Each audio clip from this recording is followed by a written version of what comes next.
Hello guys, এই যে বিপ্লব এখন ক্যাকড়া খাওয়ার ঝুল তুলেছে। এখন ও ক্যাকড়া খাবে রান্না করে।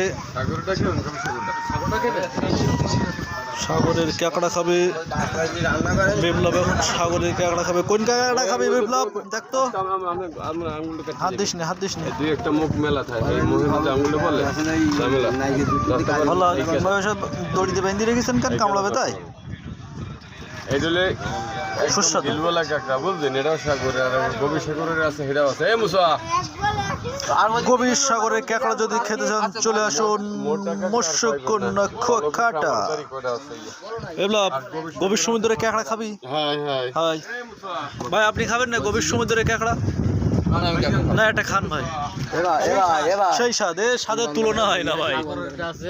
আর এটা আছে, ঠিক আছে। বিপ্লব, কোনটা পাচ্ছিস? ভালো লাগে কোনটা সাগরে? সাগরটা আছে, সাগরটা দেখো, আমি তো বুঝিনি।